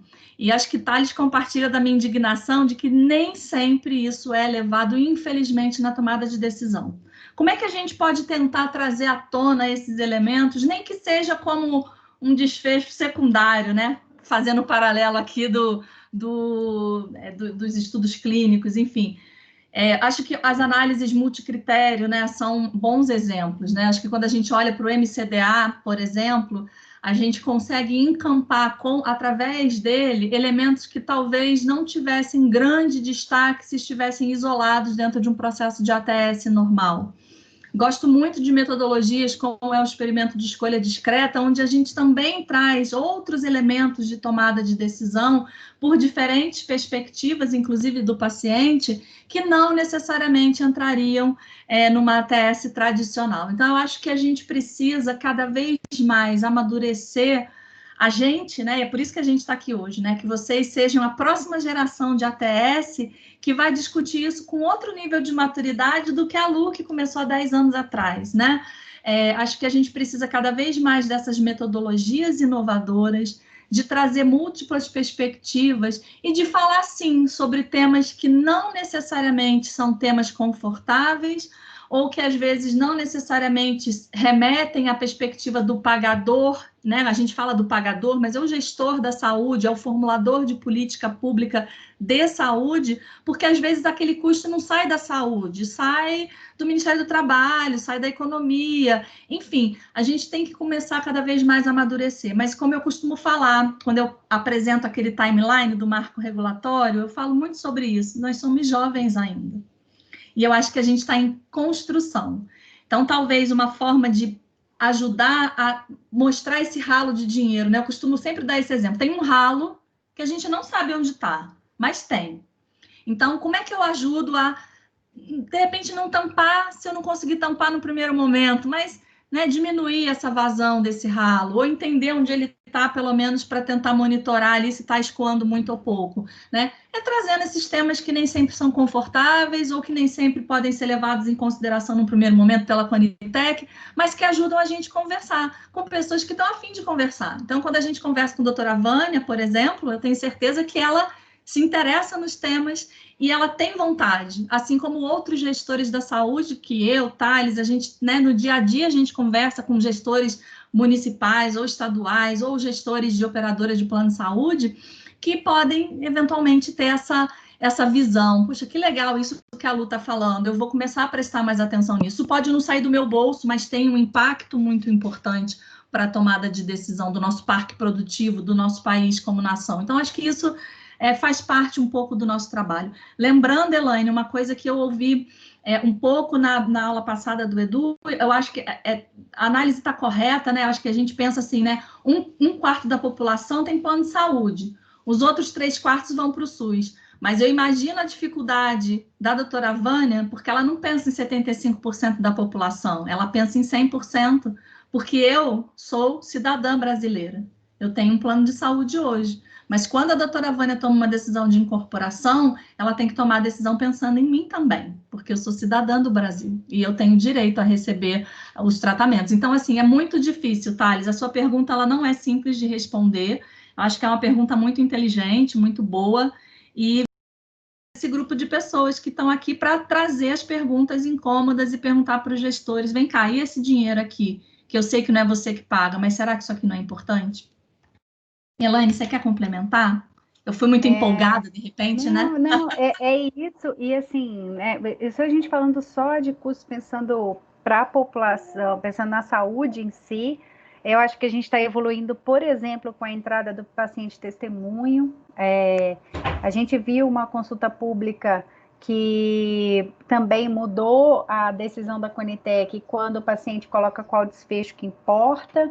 Legal. Então, que são muito bem lembrada, Elaine. São custos que a gente não colocou na análise, ou um desfecho que não estava ali naquela análise, foi uma envolvendo, né, os pacientes diabéticos, que mudou a decisão da Conitec, porque o paciente falou assim, olha, isso aqui que vocês estão analisando não é o mais importante é isso. E aí todo mundo, opa, peraí, né? Então, com outra perspectiva, isso já tem uma vantagem, e agora a novidade do paciente testemunho, né? Que o paciente vai poder falar, vai ter um representante daquela doença que vai entrar no plenário, vai falar para a plenária antes de tomar a decisão, né? Ainda na apresentação da proposta. Então, isso pode fazer com que as pessoas mudem a análise, né? Trazendo algumas perspectivas que a gente não tem. Eu já fui a técnica que estava lá na Conitec analisando dossiê. E é super difícil, porque você fica, poxa, eu tenho que pensar em 100% sim dos brasileiros, porque todos têm direito, né? E eu tenho que pensar em como que isso impacta de fato, como que isso impacta na logística, por exemplo. São alguns custos que tem que entrar. O Brasil não é simples assim. Essa tecnologia aqui, como é que eu vou fazer? Então, uma das coisas difíceis, por exemplo, é quando fala assim, tal tecnologia era, sei lá, era... né, injetável, agora vai ser oral. E aí, simplesmente, poxa, que legal, agora é oral. Não, peraí, mas quais são os riscos dessa tecnologia? Porque o Brasil tem 75% de brasileiros que se automedicam, que não têm acesso a um cuidado farmacêutico, por exemplo, para acompanhar depois de prescrever. Então, eu tenho que pensar em tudo isso, em todos esses custos envolvidos, né? Porque evento adverso também é um custo importante no pós-incorporação. Enfim, né, é claro que a Conitec considera isso, mas tem que essa análise abrangente, ela vem, por exemplo, quando a gente consegue trazer a sociedade para perto, né? E eu acho que a gente está começando a avançar mais ainda nesse aspecto. Tem uma última pergunta, a gente está indo para os 5 minutos finais. Muito obrigado. Eu falei, obrigada, Thales. Obrigada, Thales. Eu falei que eu ia ficar muito orgulhosa de fazer essa pergunta. O Luan colocou aqui no chat para a gente, Luciana, a pergunta é o seguinte, né? Que ele falou assim, como que ocorrem os acordos de risco, né? De compartilhamento de risco no Brasil, né? E o resto do mundo, como isso é feito, e se isso depende do poder político para fazer. Olha, hoje a gente fala muito de acordo de compartilhamento de risco, acho que o Edu falou bastante semana passada, né, Elaine? E a gente tem discutido muito, como a AstraZeneca, né? O Edu comentou também da Novartis. Acho que todas as empresas estão muito interessadas em trabalhar com esse tipo de acordo, porque eles ajudam a acelerar o acesso, né? Especialmente nesse ambiente tão restritivo que a gente tem de orçamento. Mas, na prática, a gente ainda tem muito pouca experiência, seja positiva, seja negativa, não vou nem fazer juízo de valor aqui. Mas eu acho que claro que depende um pouco de decisão política, e a minha resposta vai ser polêmica. Eu acho que tudo na vida é política, Luan. Quando a gente decide em qual mercado você vai comprar, é política. Quando você decide em que escola você vai colocar seu filho, também é uma decisão política. Então, eu acho que é claro que o Brasil, como nação, ele tem que ter um interesse maior político de ter mecanismos inovadores com os quais ele possa aumentar a facilidade do acesso e ter o seu colchão, porque o objetivo não é que seja bom só para dar acesso, para favorecer a AstraZeneca ou a Novartis, ou qualquer empresa que esteja interessada em fazer um acordo. O objetivo é ter um colchão de cobertura, ou seja, olha, eu tenho uma dúvida se isso aqui realmente funciona aqui na minha realidade Brasil. Vamos ver se vai funcionar, e se não funcionar, eu quero meu dinheiro de volta. Então, eu acho que, como ocorre em outros países? Em outros países existe muita variação, não sei se você lembra, Luan, que eu fiz um slide ali com o mapa mundi com alguns países. Então, tem alguns países que têm esquemas federais, assim como seria o nosso país, por exemplo, né? A gente vai lá na Conitec, pede uma incorporação para a doutora Vânia, né? Para o time lá da Conitec vai avaliar, e na sequência você está atrelando aquela incorporação a um acordo de partilha de risco, né? Então, uma incorporação condicionada. Existe esse modelo.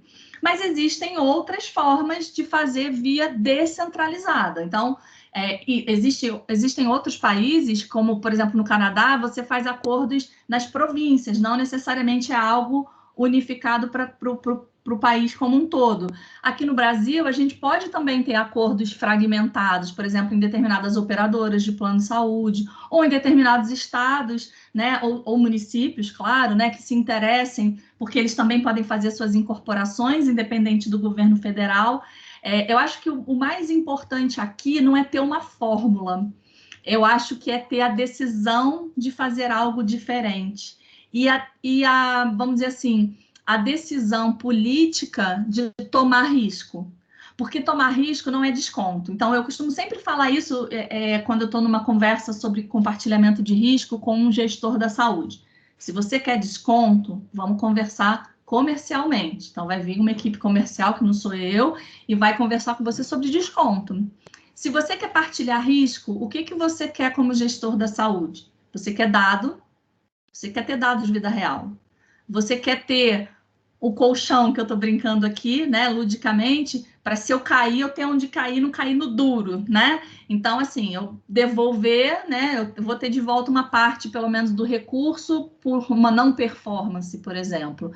Ou se eu estourar muito orçamento, eu achei que ia ter 10 pacientes e entraram 1.000, caramba, quem pagou essa conta, né? Eu não tinha essa previsão, estourou muito, eu tinha uma incerteza epidemiológica grande. Então, acho que depende, sim, de intenção política, respondendo essa pergunta. A forma de fazer depende do como você quer fazer, porque tem acordos que são bem comerciais, né? Tem acordos que são baseados muito mais num comercial. Então, por exemplo, esses programas que a gente vê aí de início de tratamento, olha, as 2 primeiras caixinhas eu te dou e depois você começa a comprar. Tem muito em farmácia também, né? Em programas assim, que são acordos meio que comerciais, praticamente. É quase um desconto, se você parar para pensar, né? E existem acordos que visam ter dados, que visam entender a performance, fazer uma publicação, né? Como o nosso colega aqui foi o Leonardo, falou das publicações. Eu acho que isso tudo depende muito. Como é que o mundo faz? Varia, rapaz, pra caramba. Tem país que tem modelos super diferentes, que eu brinco que é o cartão pós-pago do celular, né? Você, olha, você deixa isso aqui comigo em comodato, né? Arruma uma forma aqui de você deixar comigo, eu vou usar e eu só te pago o que funcionar. O que não funcionar, o prejuízo é seu. Tem país que faz o pré-pago, né? Tem estado, né? Em algumas regiões que fazem o pré-pago. Olha, eu pago tudo e ao final de um ano a gente reavalia. Quem não funcionou, você me devolve dinheiro. É possível também. Então, assim, a modalidade depende muito do quanto de risco você quer tomar. É igual quando você vai lá no seu banco e eles falam assim para você: ô Luan, você quer investir em ação ou você quer botar o seu dinheiro na poupança? Então, depende de você, do seu perfil de investidor. É um pouco do que a gente trabalha dentro da indústria, com o perfil daquele interlocutor. Se é um acordo federal, a gente vai ter que conversar com o Ministério da Saúde. Se é um acordo governamental, mas em nível estadual, municipal, depende daquele gestor das secretarias. E se tem a ver com o plano de saúde, também depende daquele perfil daquela operadora, da carteira dela e do quanto que ela está disposta a assumir de risco, porque o risco é para os dois lados. Não sei se eu respondi, espero que eu tenha respondido, mas, Elaine, se quiser completar. Eu só acrescentaria assim, que nessa decisão política, hoje no Brasil, para a gente começar a fazer de fato compartilhamento de risco, a decisão política é no legislativo, né? É o legislativo mudar, inclusive, 8666, mudar alguns arcabouços regulatórios de gestão pública para poder a gente conseguir fazer esse compartilhamento, por exemplo, a longo prazo, dependendo da tecnologia. Né, como Exatamente. preparação, assim, é por isso que eu digo muito, a gente tem que entender quem a gente quer ser como nação, né? Eu quero fazer, então tem que preparar desde a base. Exatamente. Né? A nossa legislação hoje, o que permite são descontos, mas de verdade, a Lu já falou muito bem aqui, né? Então, se não for por desconto, a gente tem que mudar um tanto a nossa legislação, e aí a gente vai precisar, sim, do esforço político de pensar em políticas públicas. A gente não está falando de politicagem, né, de esse ou aquele governo, mas de pensar justamente nesse preparo da nação para esses desafios que estão por vir, né? 40% a 60% das moléculas vão ser biológicos, a terapia gênica já chegou, então são coisas que a gente vai ter que fazer, inclusive acabou os regulatórios, CEMED, que Priscila já colocou que precisa atualizar a legislação da CEMED, que é uma resolução, nós não estamos falando de lei leva muito mais tempo, então é uma coisa, né, a se fazer mesmo a longo prazo, pensando na política de Estado para que isso aconteça. Ótimo, hein? Obrigada, Luan. Luan está aqui agradecendo, viu, Lu? Eu quero agradecer mais uma vez a sua participação, agradecer a todo mundo que entrou aqui, que perguntou. Nós já passamos até do horário. Se deixar, a gente vai falando, né?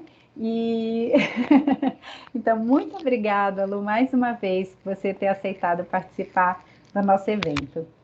Obrigada a vocês, obrigada a todos, obrigada pelas perguntas e, como eu falei, meus contatos já estão disponíveis, a aula está gravada, quem quiser pode me chamar pelo WhatsApp, pelo telefone, por e-mail, eu estou à disposição. Para mim é um privilégio trocar experiência com vocês e aprender com vocês também, viu? O privilégio é nosso, foi um grande prazer, você abrilhantou nosso evento, Lu, como sempre. Um beijo, obrigada. Pessoal, obrigada mais uma vez e até a semana que vem. Até logo. Tchau, tchau.